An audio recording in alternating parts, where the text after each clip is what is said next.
everybody, it's Romania Black, and I'm not gonna lie, I feel about like Nobara when she got hit in the head with the hammer by our old blonde curse user. Let me tell ya! No, it has been a very stressful week at work. It's registration, and I work in advising at my school, and it has been just like a revolving door. And to make matters worse, today I have had just the worst headache. I felt absolutely awful. So I'm recording this very late at night, but I came home from work and I just had to go to sleep. And then I fell asleep and woke up and was like, no! I need to watch this episode! So I feel much better, but it's been a struggle bus today, and I felt like Nobara, and I was like, oh my gosh, but I wanted to see the episode of Jujutsu Kaisen, so here we are, and man, last episode, lots of mystery, and so I am appreciative that everybody on Patreon and YouTube have, I don't know if you all have been very adamant about not spoiling me, but the mods have made sure that I didn't read any comments that would. So, yes, so thank you to Be Happy and Floor for monitoring the comments and being like, don't read that, and then stuff. So, yes, so again, if you've seen a heart beside your name and no reply, that means I've not read your comment because it contained a spoiler, so please stop doing that. So... Make my mod's job easier because you guys leave a lot of comments, which is great, but please, no spoilers. Y'all know how I am. But anyway, I've got comments that I want to talk about, but this episode, Yuji is seemingly down for the count. I don't know what the twins are planning on doing with them. I've speculated what they're going to do, and we talked about that in last week's discussion, but the twins are with Yuji. I'm assuming they're going to try to get Sukuna to come out, or they're going to heal him, or who knows what. Choso's having an existential crisis, so that's fun. And meanwhile, Ui, Mei, they're fighting the smallpox deity. Maki and her, relative are seemingly fighting the cursed. The humans have been transfigured into curses, and we don't know where Mahito is, and we don't know where Jogo is, and things are just kind of chaotic. And then Panda and Kusakabe are just sipping tea somewhere. Sipping down Darjeeling. So yeah, but let's talk about the comments before we dive into this episode. Be Happy. Someone had commented, and we'll talk about that here in a little bit, about the blonde. We have heard part of their name. We know Shigemo is part of the blonde curse user's name. We haven't heard the full one yet. And Be Happy noted that Shigemo means, it means heavy, important, and serious, which does not seem to describe their personality, but I'm assuming Gege, it's either one of two things. Either Gege is making a hint that they are somewhat important to the plot, we should pay attention to them, or it's a parody and they're not really that important, but it's kind of supposed to be funny. So knowing Gege, it's both. So we just gotta watch that, right? Jay the Cat talked about how Nanami confirmed that Ichiji isn't dead, and they were the ones that talked about the blonde having the name Shigemo before. The coat rack man apparently said his name, so that's fun. However, I don't know. I'm still kind of torn about how I feel about Ichiji being okay. I like Ichiji as a character.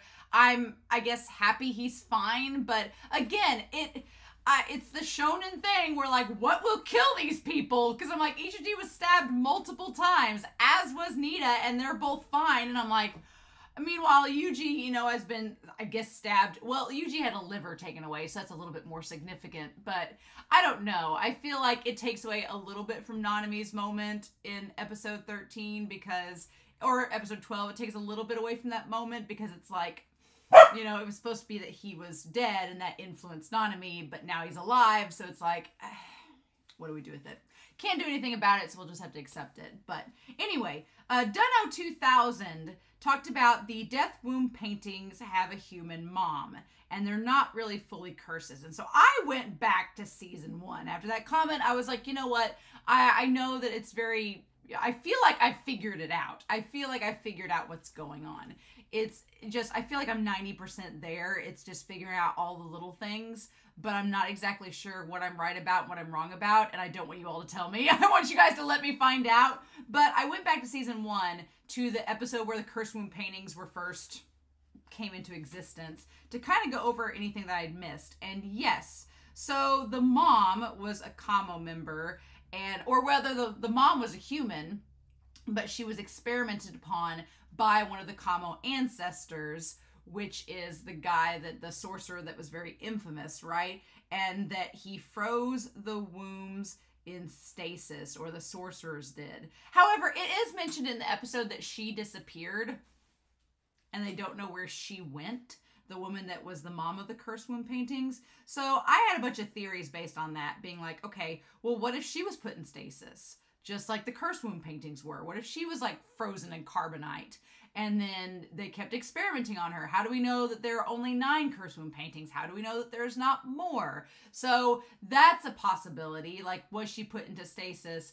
And my theory from there is the sorcerer that was the Kamo relative that supposedly was the infamous one that did all of this. What if Brain Coon took him over, right? We don't know how old Brain Coon is. Let's be real. We don't know how old Brain Coon is. We know that he's been hopping, or it has been hopping from host to host and made its way to Ghetto.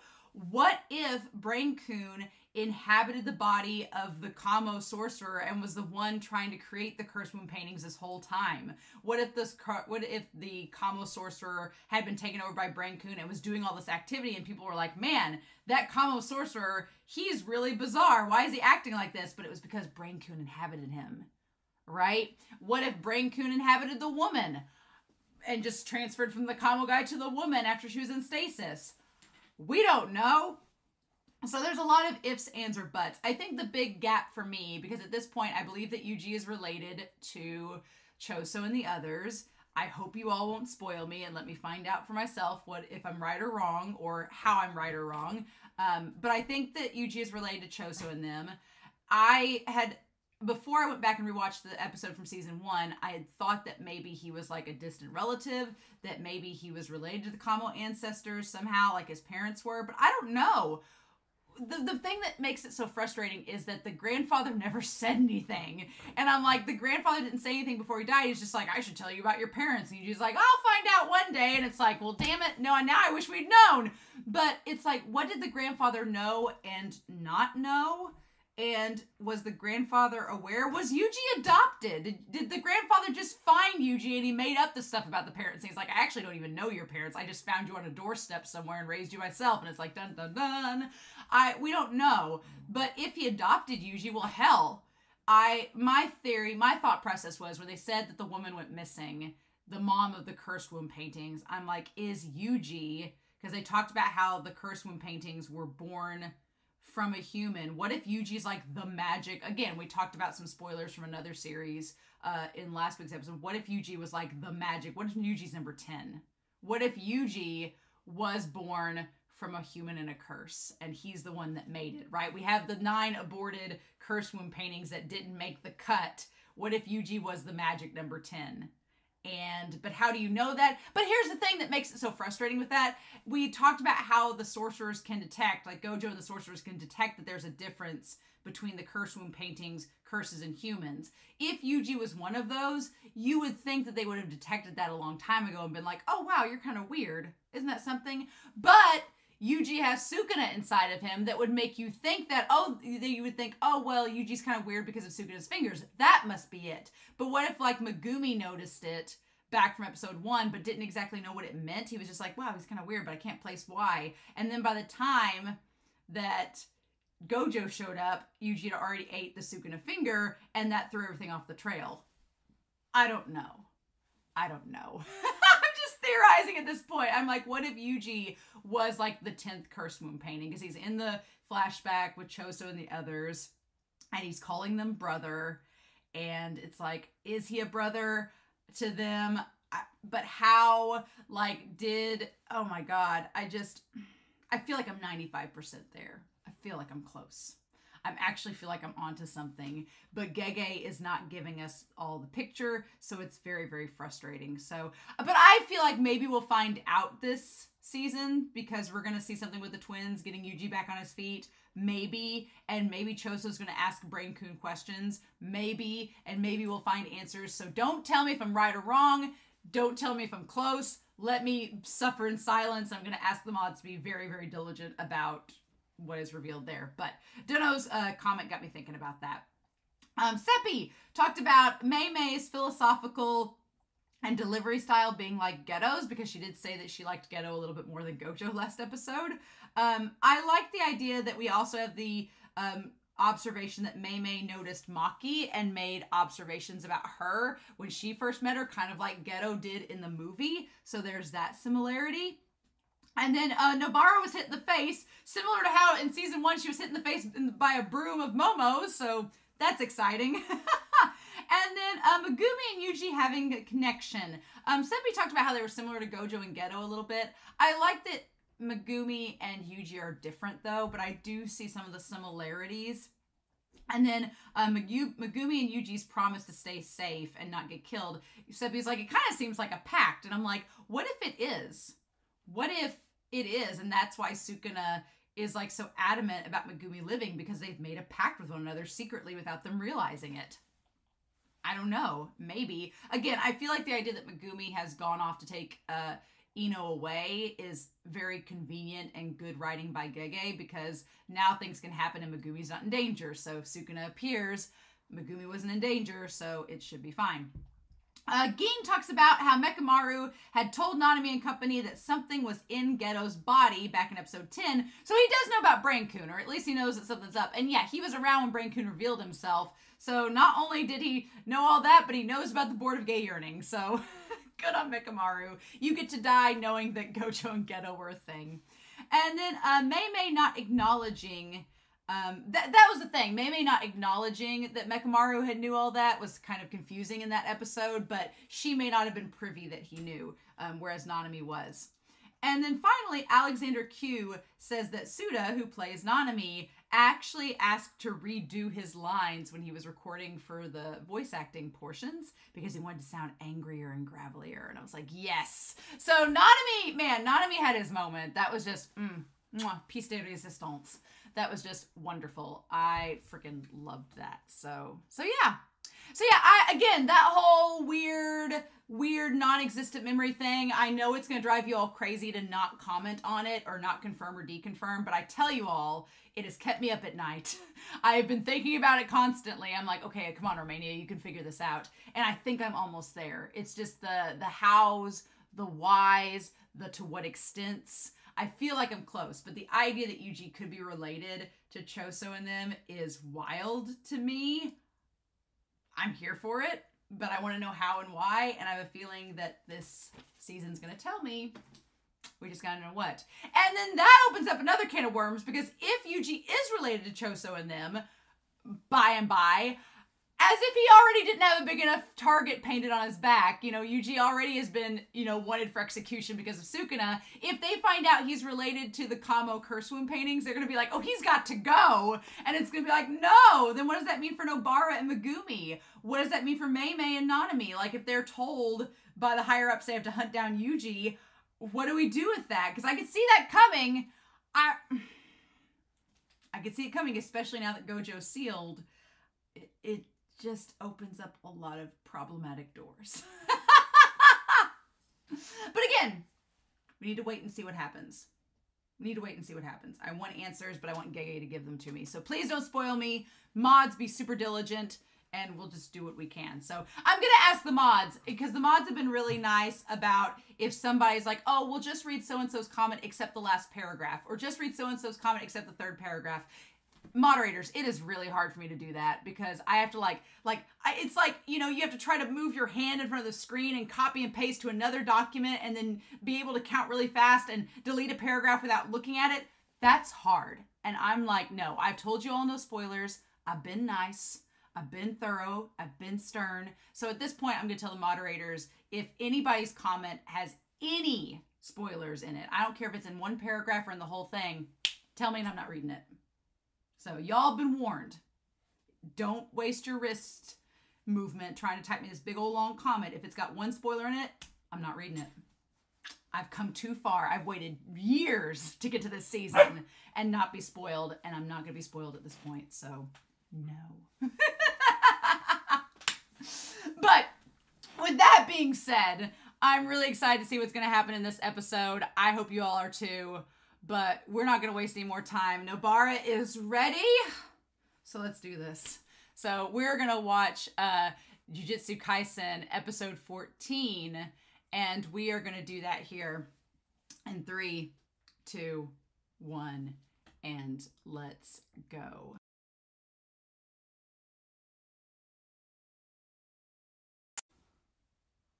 What the fudge? Trick or treat, mother truckers!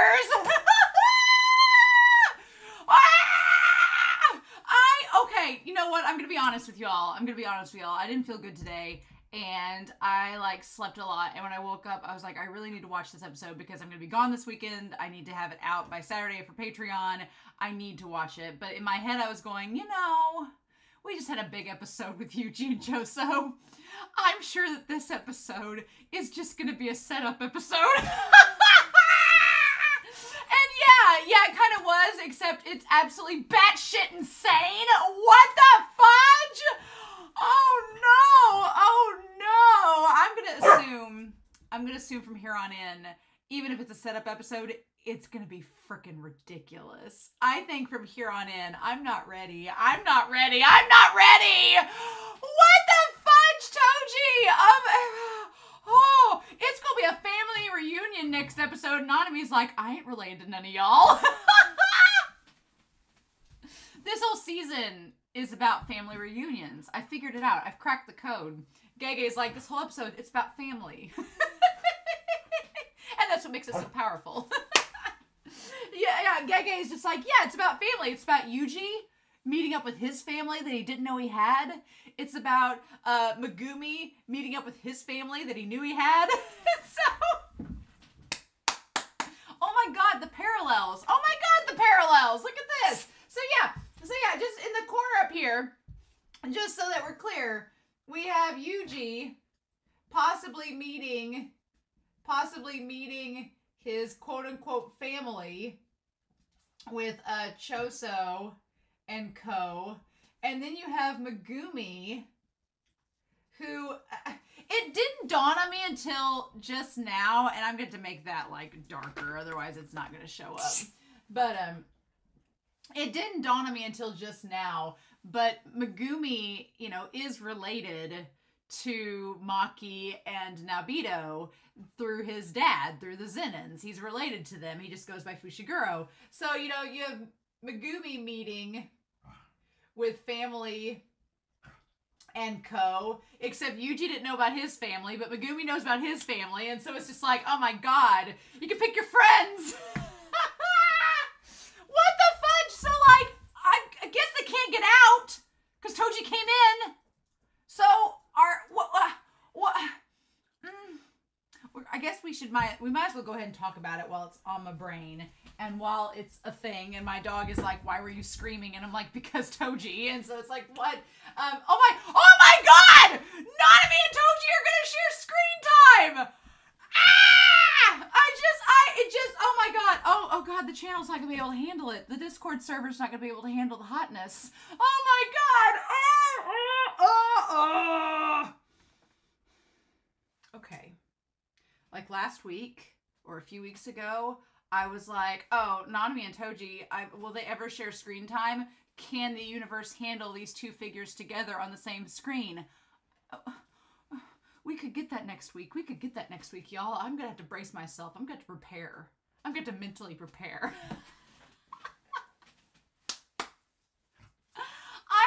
I'm so glad I'm feeling better, because I don't think I could have watched this episode if I was feeling slightly under the weather, because there's just too much. There's just too much going on, y'all. But okay. So, I guess because Toji's because his damn Dorito body is blocking the exit, it's like, could you please move your man Hulkness so that we can get out of here? So, like, the question is, with Toji, and this episode was, again, all about family. A large part of this season at this point has been about family, because you have Yuji and you have his supposed family he's just discovered. You have Megumi and his estranged family that he's always known about but has kind of been away from. And then we have Mei Mei. We're going to put Mei Mei and Ui Ui over here. And the idea of that they are family, and that they are willing to sacrifice one another if it means getting the job done. So we're going to talk about these three families. We're going to talk about Yuji and his crew, Megumi and his crew, and then Mei Mei and her crew, aka her bro. and then talk about them all together. And we're also going to talk about, and this kind of relates to Dagon, which is kind of like a play on dragon, also looks like Cthulhu, and the fact that it is supposedly a curse womb. Why not? Why not? You know, and we're going to talk about that because that all has to do with this. But so Toji, Toji being this wild card in this season because he was such a nuisance in the beginning, in the flashback arc. He was such a nuisance because he's freaking strong. He also isn't really bound by anyone's authority. He left the Zenin clan to go do his own thing, and then he was a bounty hunter, basically, just doing whatever he wanted to. He's like the Han Solo of this series, because he just does whatever he wants. And the problem is, it makes him very unpredictable, and you don't really know where his loyalties lie, because his loyalties don't lie anywhere. That's the problem. So it's like he's blocked this hole, so can they escape? The big question is, who's he gonna help? So who will he help? Is he gonna be a Vegeta or not? That's the big question. And what I mean by that is, I'm like, is Toji gonna look at his son and be like, oh, is he gonna even know that Megumi's his son? Is he gonna even remember and be like, oh, you? What? Well, I thought you were a kid. Why aren't you a baby? And Megumi's like, oh my god. What? Or is he gonna be like, there are so many questions with Toji. Like, one, will he help the Jujutsu sorcerers there? I don't think Toji has any beef with Nanami other than the fact that he might be hotter than him. I think that's about the only beef he could possibly have with Nanami. Nanami's just like, who the fudge are you? And so Nanami's gonna be like, ah. But then there's the question of, you know, with Nobito, hell, he could just straight up kill him. He could just straight up kill Nobito because he's like, oh, you're that bastard from the Zenin clan. Done. Maki, I don't feel like, with Maki and Megumi, I feel like it's going to be one of those two things. It's either he's going to be completely ignoring them, or I don't get the lovey-dovey vibes from Toji as a parental figure. I feel like Toji, if anything, will be indifferent and ignore them and just be like, who are you? Bye.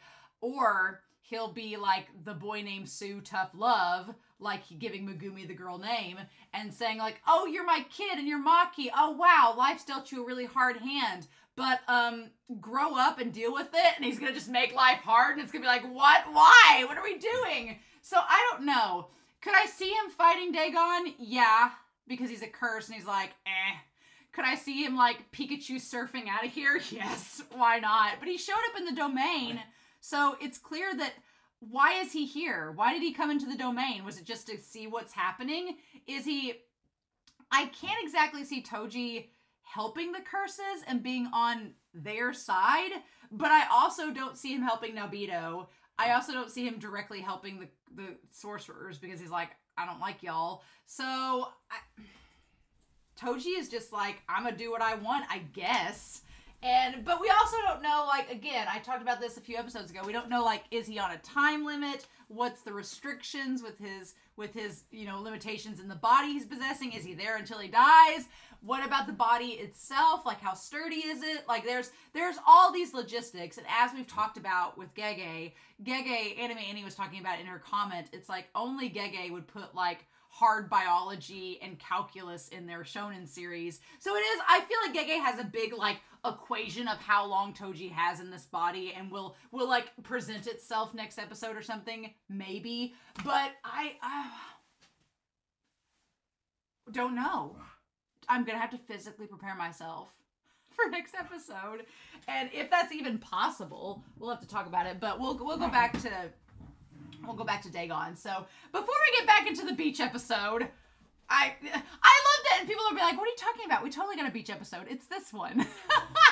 We're going to talk about the domain expansion that Dagon has and all of that. We're going to talk about it.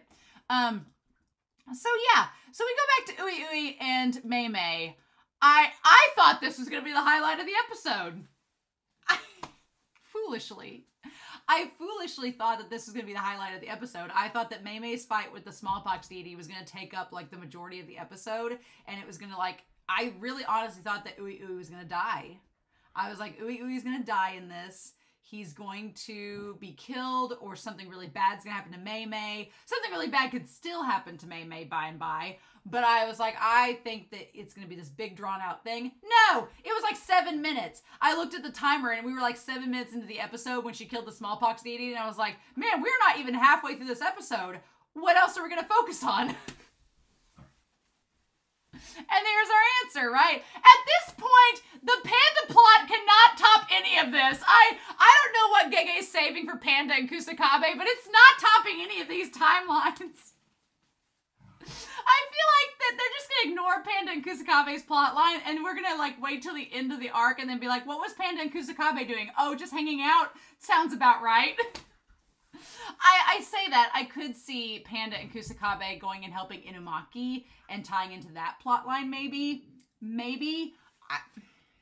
God, this whole series, what the fudge. They made Mei Mei look absolutely beautiful.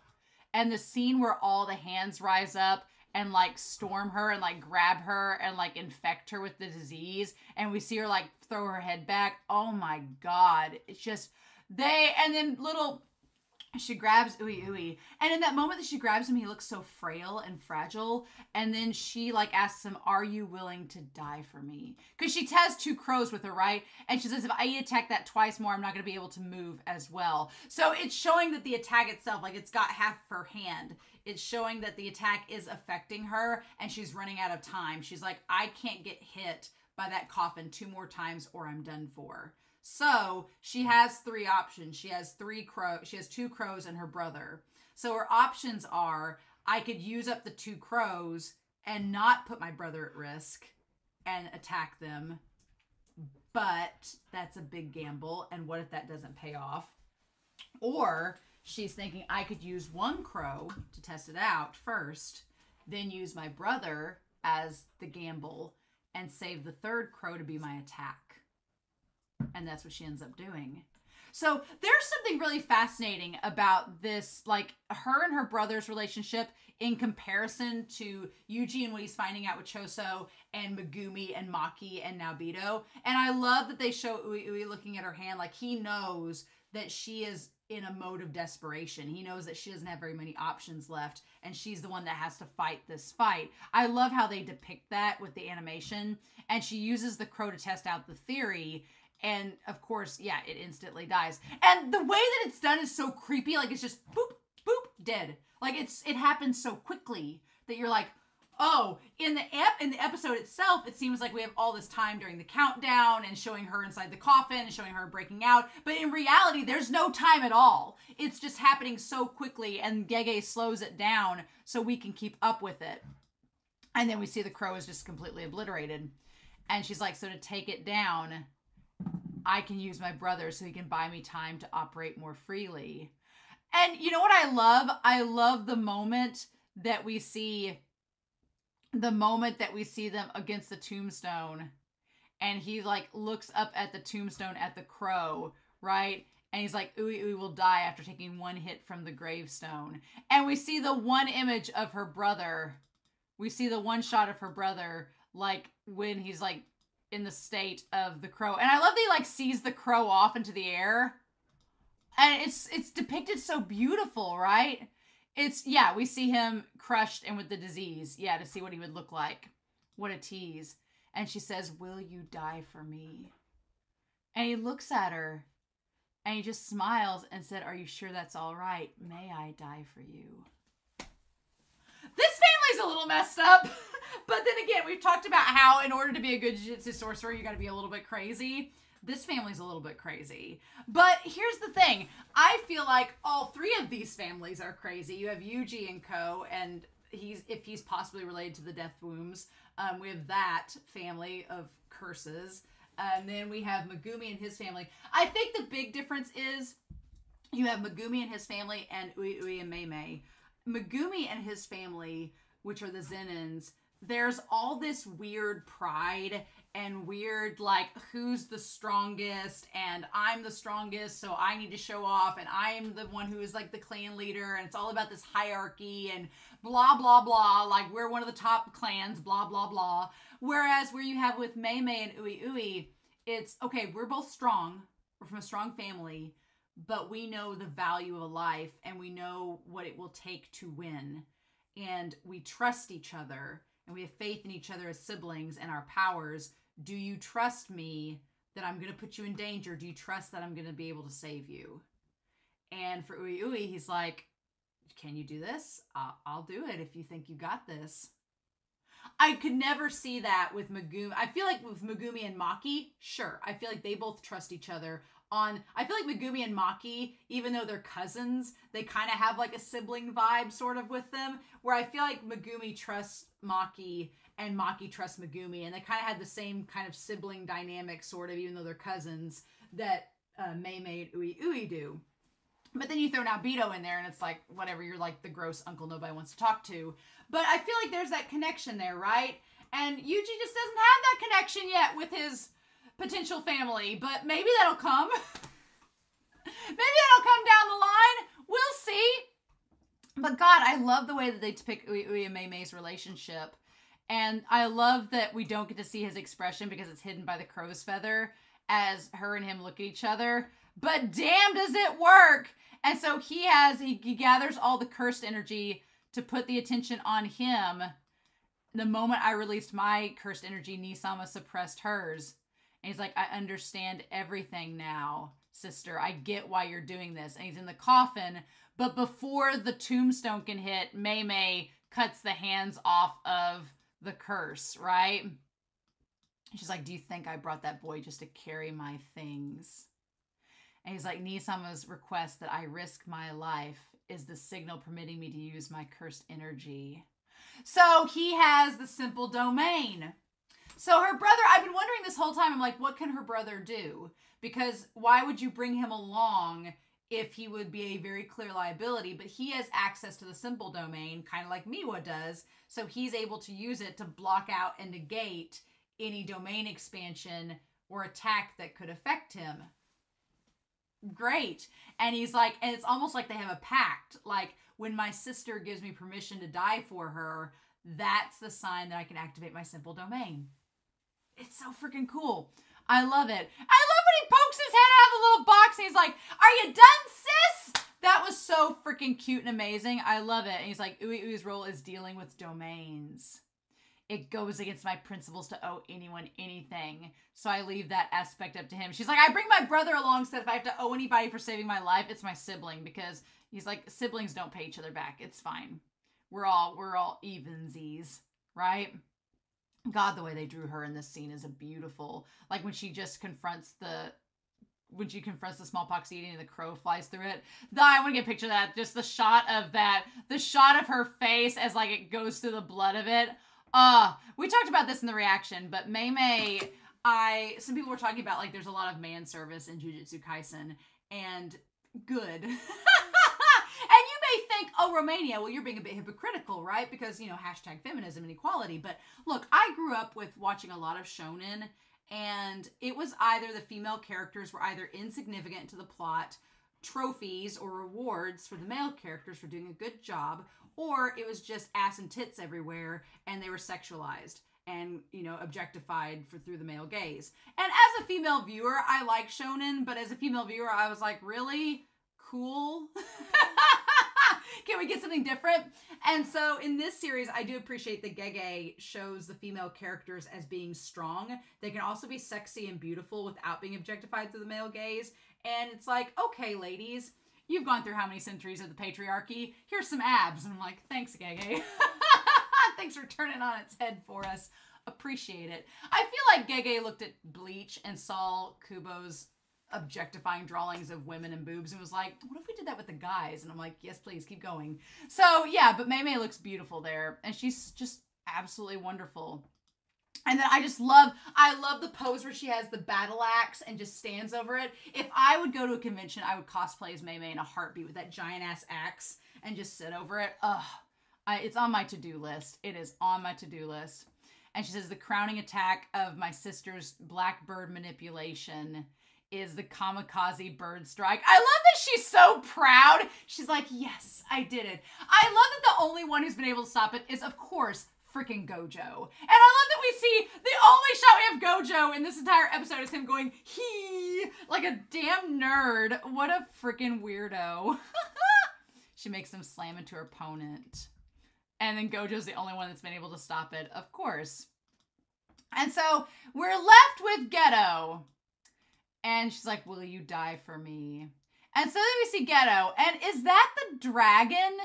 Is that the rainbow dragon? Only it's been like, it looks like an eel though. I'm like, ew, has the rainbow dragon been like toxicified by Geto and Brain Coon? Or is this a different curse manipulation?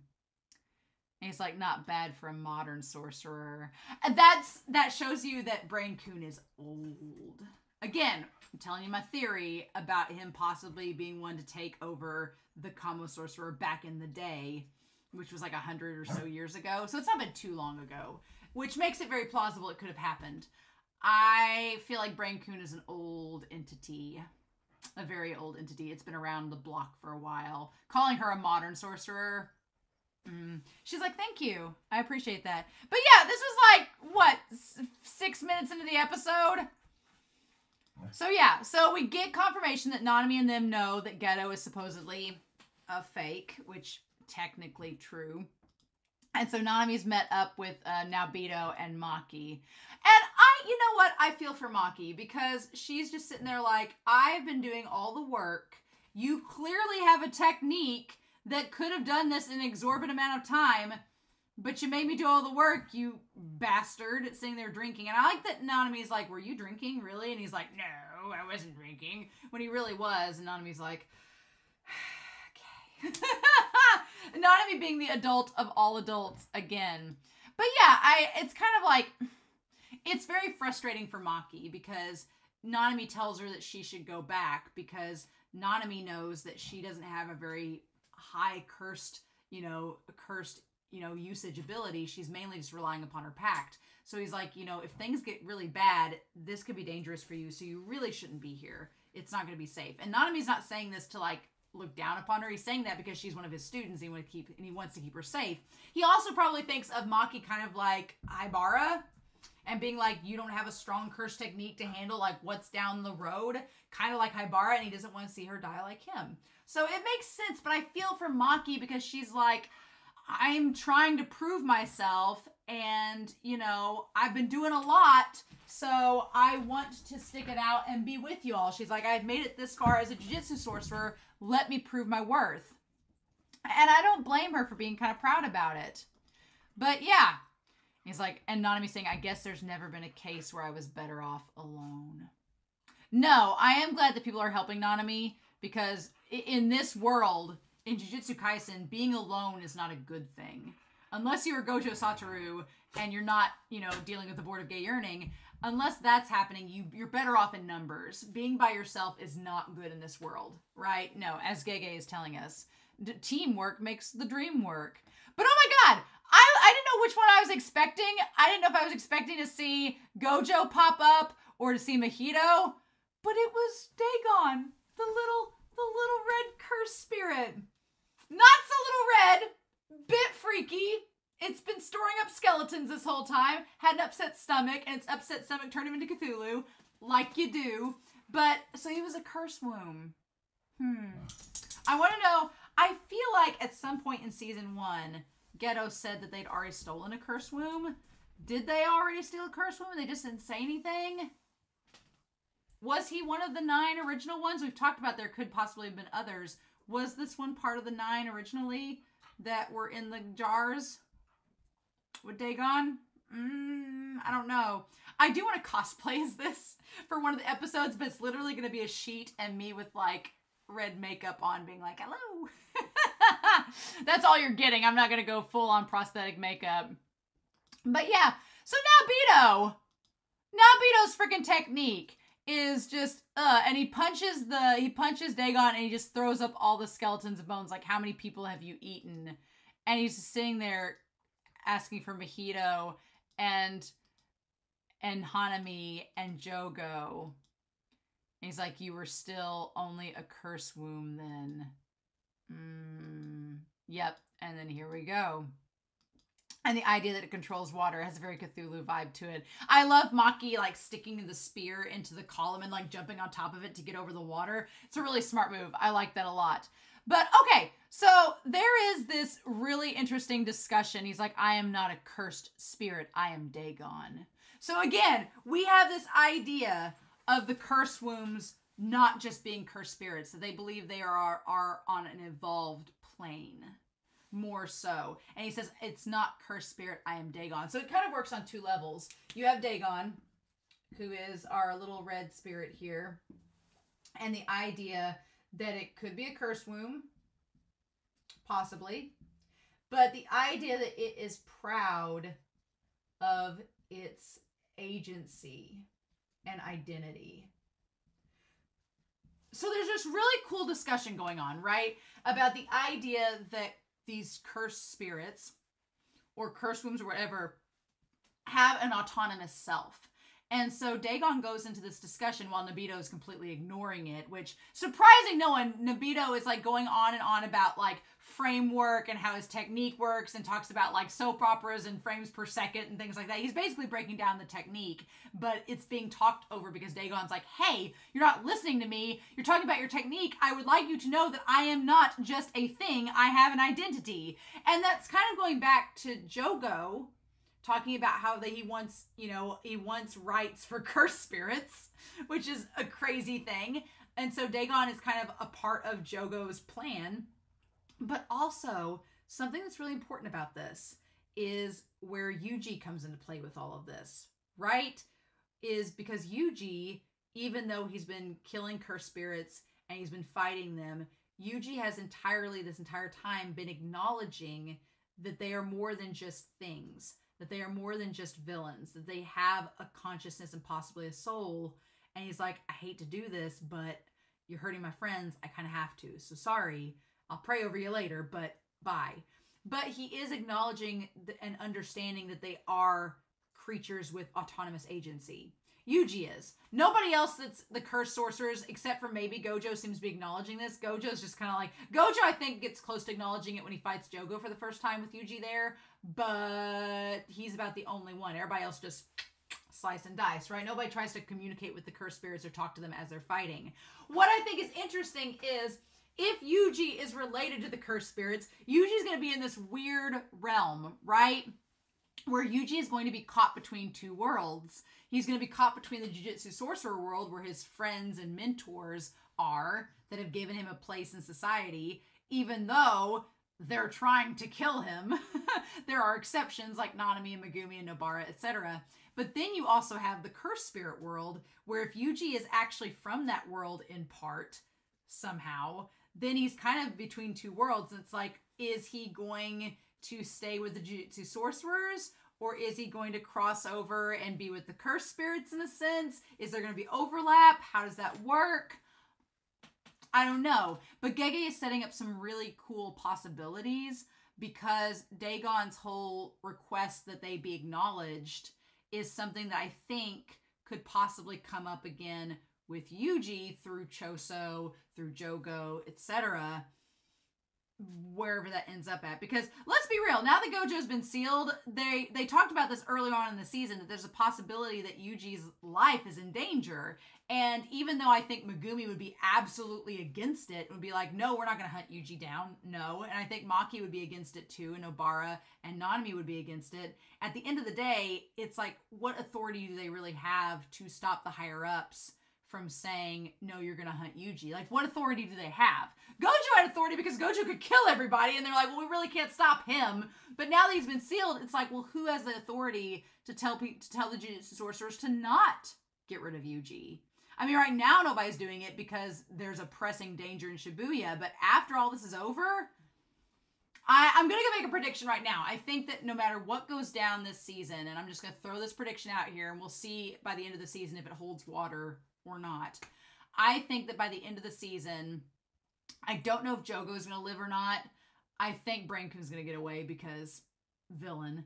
I think Mahito will get away because Mahito is like the second big bad after Brankun. And I think Choso will get away. But I think Choso will get away with the caveat that they're going to see Yuji again. like Yuji's gonna go back with Megumi and Nobara and them at the end of this arc, and then the elders are gonna confront him and be like, no, we're gonna sentence you to death. Thanks for helping us out, but now we're gonna kill you. And that's when Choso will get involved back again. But I say that knowing full and well that Gege can flip the script like that and it's done. Like at the end of this episode, it was like, if you had told me Toji was going to pop up through Megumi's domain expansion in the middle of another domain expansion on a beach saving Maki and Nanami, I would have said, wait, how did we get there? So I don't know. I'm just making a lot of assumptions of what could happen in the future, and we'll just see if it holds water and goes. But yeah, so I like the idea that Dagon tries to stand up for Hanami and Jogo and Bahito and saying that we have names, and Nobito just completely ignores him. We have names. And Nobito ends his conversation saying, isn't that uncultured?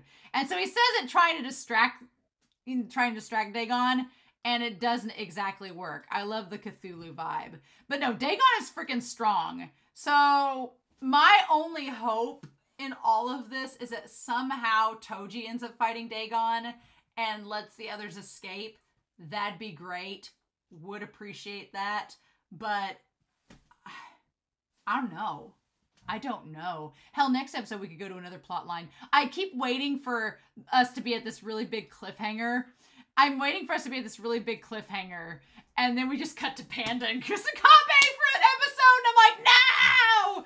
And it's just him, like, sipping tea, being like, I wonder what everybody else is doing. So I do like the little water wheel that Dagon has around him. I think that's pretty cool.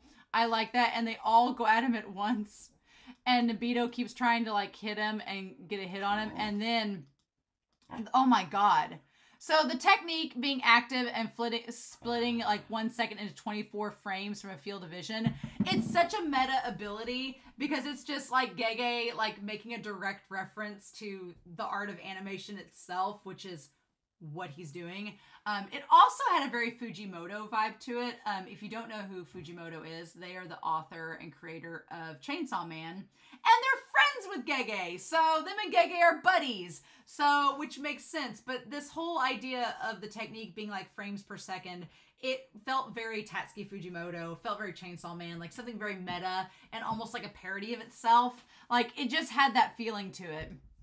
Now they do say that there is a way that the technique won't work. There's like a limitation to it.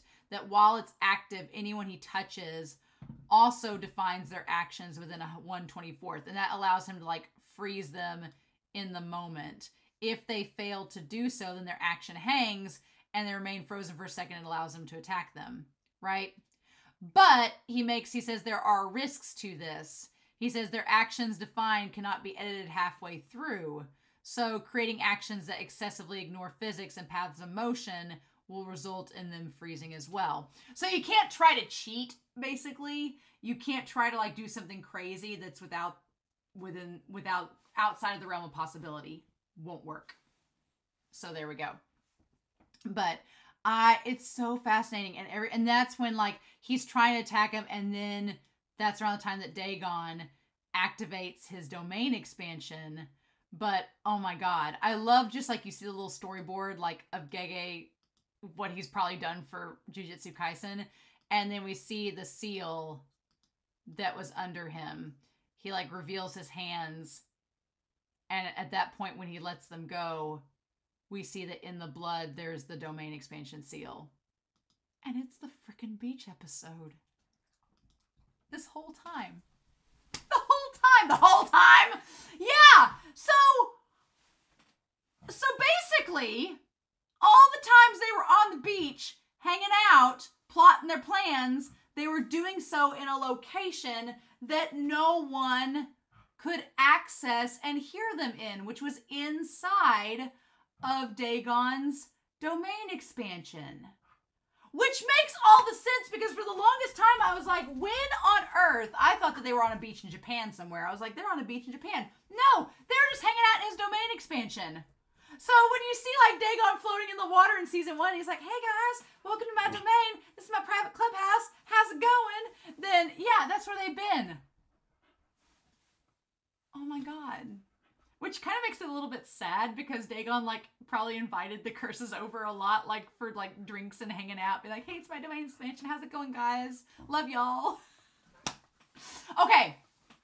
So that does beg the question of if the white-haired individual is a curse or not, because they were in the domain expansion and nothing happened to them. But this seems like a very controlled domain expansion. It's not like Gojo's, where Gojo's domain expansion, if anybody is in it without him touching them, they're dead, right? This seems like anybody can be inside the domain expansion, but he creates the Shikigami that attack, but he creates them and controls them. So if he doesn't want anything to attack you, he doesn't have to create them. He can infinitely create them if he wants to, but if he doesn't want to create anything at all, he doesn't have to. So that's interesting. It's a little bit opposite of Gojo's domain, where Gojo's domain, once you're inside of it, you're basically screwed. Here, you can hang out, you can play Parcheesi, you can go swimming and surfing and have a grand old time, and as long as he wants you to be there, you're good. But if he decides to kill you, you're dead. So, so fascinating, right? And the Shikigami don't show up until it's time for them to attack. They don't exist until it's ready for them to attack. Which I feel for Maki, because Maki needs the glasses to see the curses. Now Beto uses the falling blossom emotion to seal himself from the Shikigami. Of course he does, right? And of course it sucks for Maki, because Maki can't learn that technique. So it's like, or even if she could, he hasn't taught it to her. So it's like, again, I feel like Toji showing up, he's going to be like, bye now, Beto, and kill him. And then Nanami will be like, why did you do that? And he's like, we have bad blood. And it's going to be like, what the fudge? So yeah. So it's like a simple domain. The user does not activate their own domain. So I think it's very important to note that Dagon has a domain expansion. I don't think Choso does. And Eso and Ketchizu obviously didn't. So does that mean that Dagon was older than them, or was more experienced and had been released from their curse womb prison before all of them? I think so. What's weird is that Choso hasn't acknowledged Dagon. So if Dagon was a curse womb, why hasn't Choso acknowledged them as a brother? That's interesting. Crunchyroll's not been very reliable with their subtitles lately, so we'll wait and see what we end up finding out about that, because I would think that Choso would have acknowledged Dagon, but no. What sucks is like when they started attacking Nanami and all them, and I'm like, no! It felt like an episode of One Piece. with all of these bizarre, like, piranhas and monsters coming out of the ocean, it felt like a damn episode of One Piece. I'm just saying, and I feel like maybe Gege is paying homage in their own way, but damn Nanami. Nanami trying to protect Maki. And what's interesting is that Dagon did not target Maki at all. It said 70% against the old man, because he determined the old man was the one with the most annoying technique, and 30% over the man in the suit, being Nanami, but nothing was attacking Maki because he knew that she was the weakest of them all. So it's kind of like what happened last week with Ui Ui, where the smallpox deity wasn't targeting Ui Ui, it was targeting the creatures with the most cursed energy. So that's fascinating to me, right? What's going to be interesting, though, is that if that's the case, Toji doesn't emit any cursed energy, so that's the thing. Is Dagon going to even be like, is Dagon even going to view Toji as a threat because there's no cursed energy there? And he's going to be like, oh, well, you're even worse than her.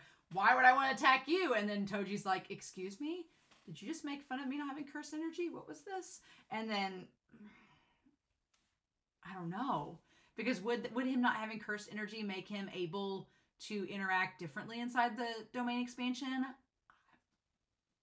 I feel like season 1, when Yuji broke into Mahito's domain to rescue Nanami, that was Gege telling us, okay, anybody can break into a domain expansion and save anybody, but it's the idea of, why would you jump into the lion's mouth?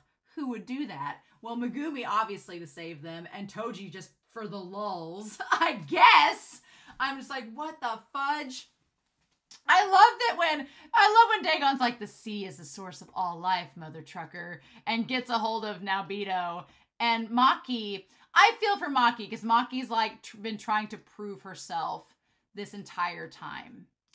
And at this point, that's around the time that Mahito shows up. Or not Mahito, Megumi shows up, right? I just freaking love it, and brings her the nunchucks. Megumi.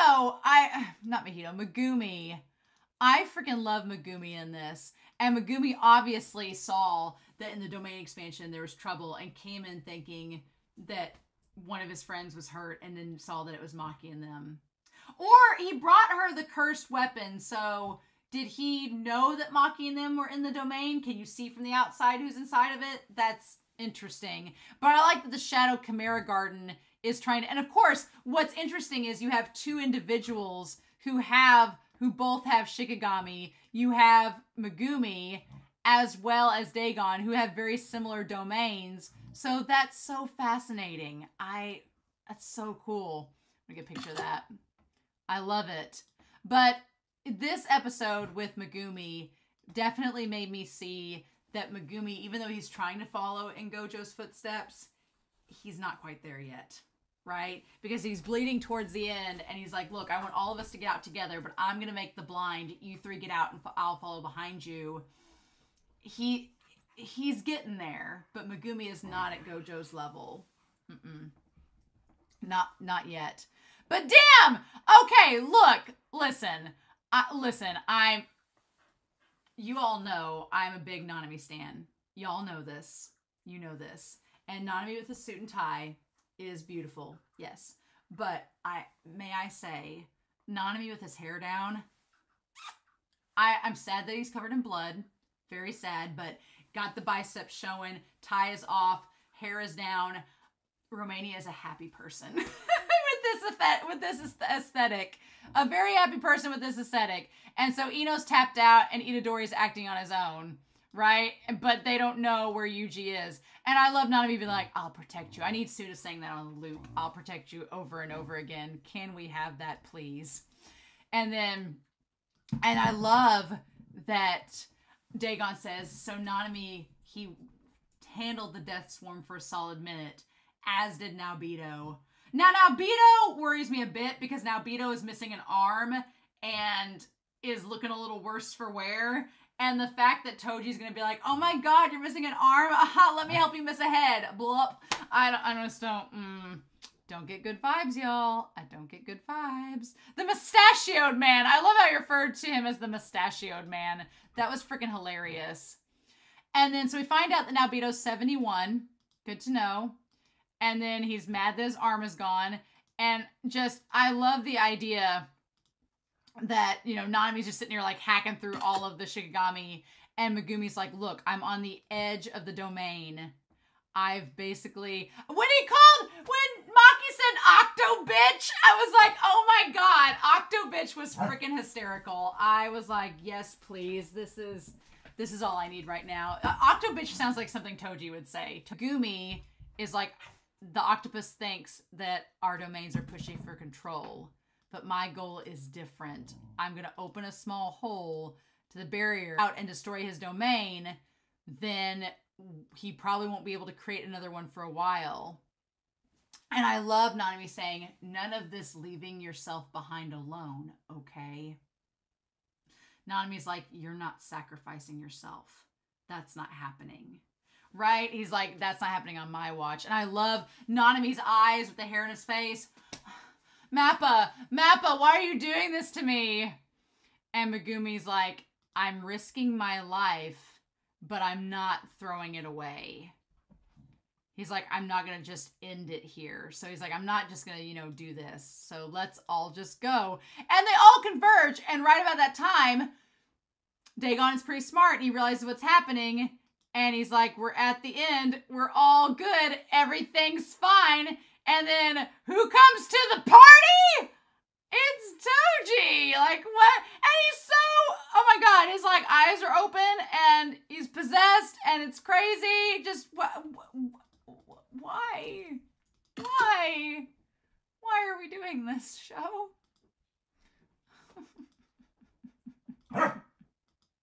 I'm like, oh my God, please stop. Oh my God. This series.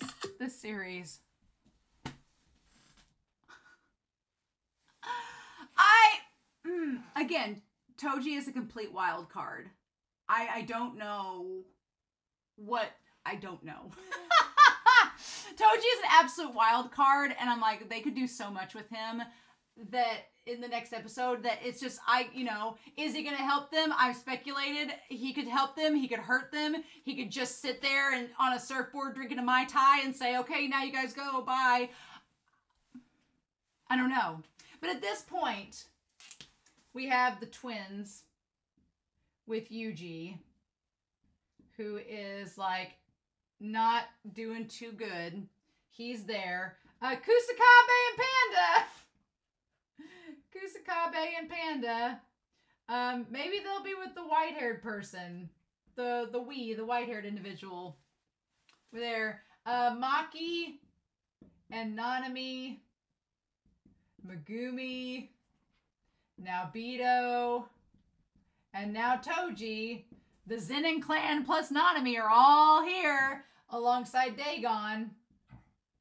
So that. We still have Nobara and Nita, and they are next to Shigemo.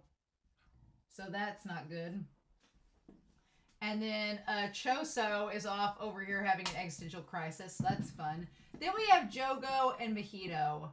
The fact that we've not seen Jogo and Mojito does not bode well at all, because the gang's all here.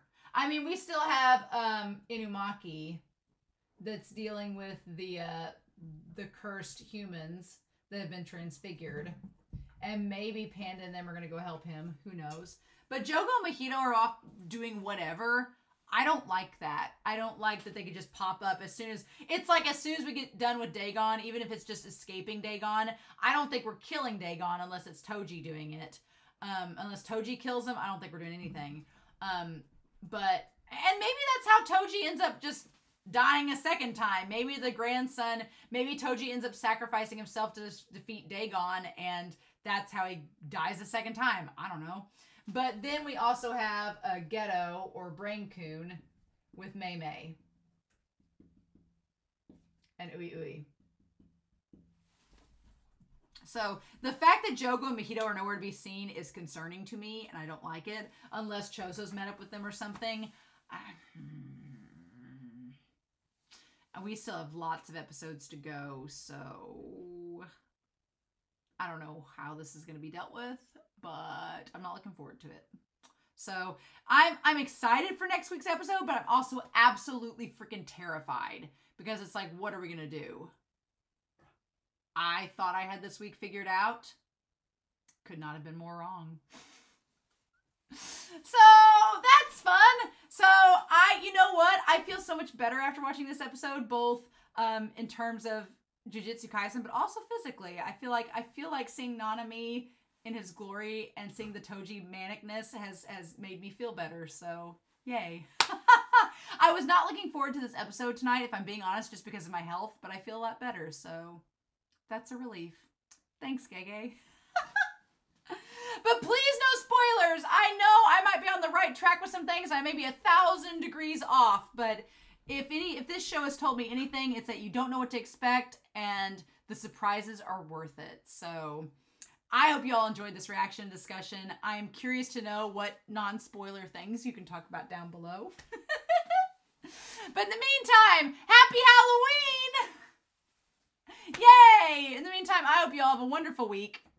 Please stay safe, take care, and yeah, I'll be back next week to see what we're dealing with.